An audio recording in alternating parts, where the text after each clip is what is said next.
umeze uteye wowe uri mu duce tugiye dutandukanye n'iby'agaciro kuba wageze hano. Reka nkubwire ngo uno munsi nizere ko umeze neza, ugiye kujya muri comment ukavuga uti team inzira y'umusaraba badukoreye umuti. Yes, uno munsi twabonye episode nziza, ibyifuzo byacu byashubijwe. Wowe reka nkubwire ngo nimba uri umwe mu bagize uruhare mu kuba filime inzira y'umusaraba ibigeze hari igeze, reka nkubwire ngo ni by'agaciro cyane.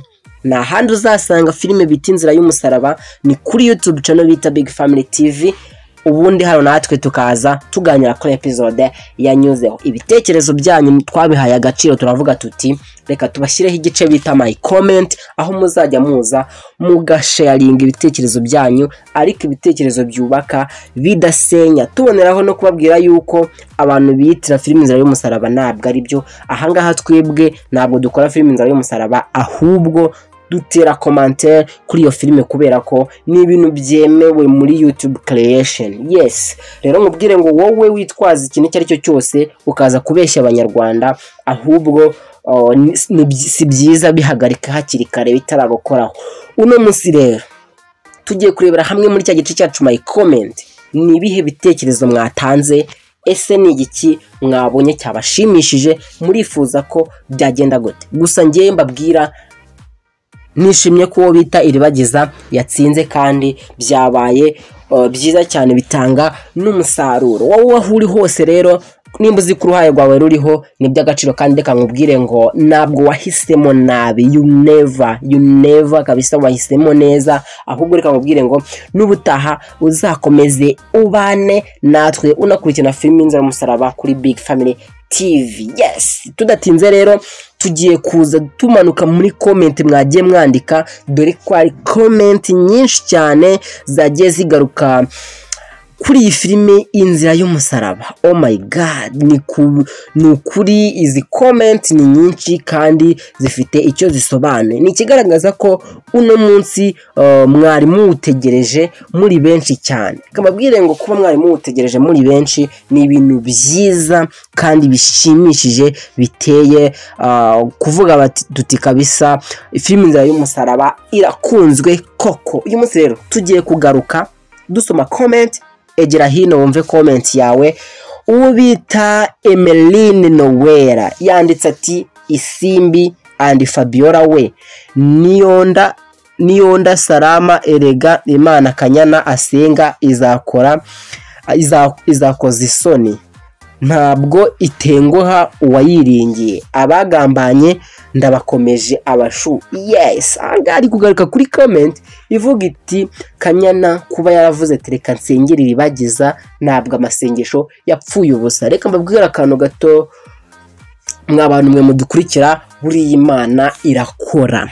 Ibi ni bitanga message yuko buriya iyo wicaye hamwe ugasengera ibintu byawe, Imana ibiha umugisha. Yes, tugarutse kuri comment yindi ya kabiri, undi yanditse ati Mukarurangwa Chantal yanditse ati ni byose udutima twinshi. Yaje ari gusubiza ikibazo twabajije, kubera ko twabajije ikibazo kigira kiti ese episode y'uno munsi wayibonye ute, wabonye ari icyo ubona kigomba guhinduka. Yes, aba bose rero batubwiye yuko byose byari byiza cyane. Undi bita Uwizeyimana Esther yanditse ati Imana ishimwe, ndishimye ku bwa Iribagiza.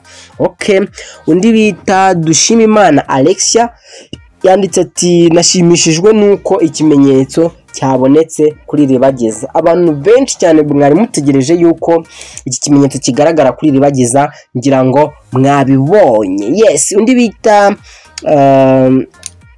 Samia Nikwigize yanditse ati Imana ihabwe icyubahiro. Undi bita Rosalie Nyiransabimana yanditse ati nishimiye ko Cyusa agiye kuva mu kurindagiza amenye Iribagiza original. Yes, twitege ama episode ari imbere yuko kuva twamara kumenya ko Cyusa ari we Iribagiza ari we wanyawe. Ahangaha tugiye kubona episode nyinshi cyane kandi ziryoshye, ariko hakirimo nandi macenga menshi dukeneye kubona ukuri. Undi bita Umutesi Marie Grace yanditse ati murakoze pe, mubigenje neza tumenye Iribagiza wanyawe. Okay, murakoze. Undi bita Nabasa Benita yanditse ati ni ukuri ndishimye kubwa Iribagiza. pe, ariko Fabiola ari mu mazi abira. Yes, twabonye Fabiola abamaze kumukeka ari babiri. Ese nibamara kuba batatu ikimenyetso kikagaragara bizagenda bite? Azabicikira hehe? Undi bita Annonciata Nirameba yanditse ati filime nyarwanda kenshi niduheza filime ngo umuntu akuremo isomo, mugira ama episode menshi ugasanga zirarambiranye. Yes, urareka nkubwire iyo message igikomeza gutambuka kandi abantu bakigaragariza urukundo ya filime nta kibuza kuba yakomeza. Urakoze kubw'igitekerezo cyawe kandi Imana iguhe umugisha. Undi bita Claire Mukeshimana yanditse ati muduhe ubukwe bwa Iribagiza na Cyusa rero. Yes, ahangaha nicyo kintu bari guhita bibaza ati se turabona ubukwe bwa Iribagiza na Cyusa cyangwa biragenda bite? Undi bita Claire Mukeshimana nawe yanditse ati muduhe ubukwe bwa Iribagiza, yitwa twayisomye. Undi bita Mukahirwa Dative yanditse ati ya Iribagiza wacu aratsinze. Okay, Iribagiza wacu aratsinze. Clementine Benimana yanditse ati ngobaga hehe ikimenyetso bakakibona kuri Iribagiza. Okay, undi bita Nigena Alice yanditse ati kuba mushiki wa Cyusa yerekanye ikimenyetso kikaboneka kuri Iribagiza wa nyawe abumva ari byo mume like. Okay, ni muhe like rwose kubera ko abari barabyumvisha ari benshi cyane bakabona Iribagiza ari uzatsindira kino kimenyetso. Mwese ni muhe like kabisa, yazisabye.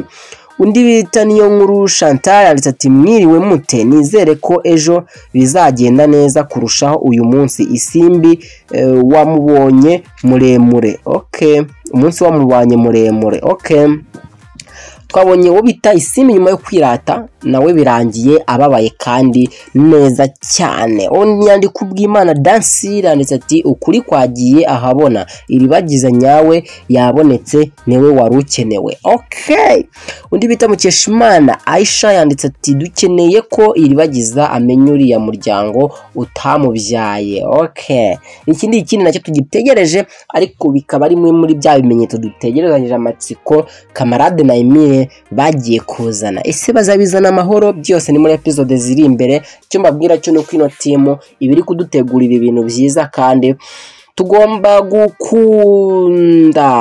Yes, tudatinze rero reka dukomeze.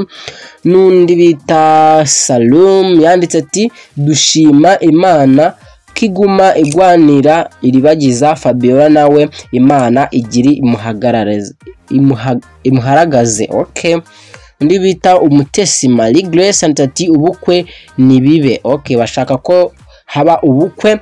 Undi bita Mukeshimana Aisha ati ikindi amahano ya Fabiola n'umugabo we Mukanambara akeneye kuyamenya.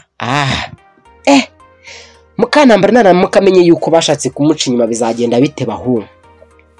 Reka dukomeze twirebere filime twitonze tuzamenya ukuri. Yes, undi bita Serafina uzamukunda ati shimishijwe nuko Iribagiza ikimenyetso kimubonetseho.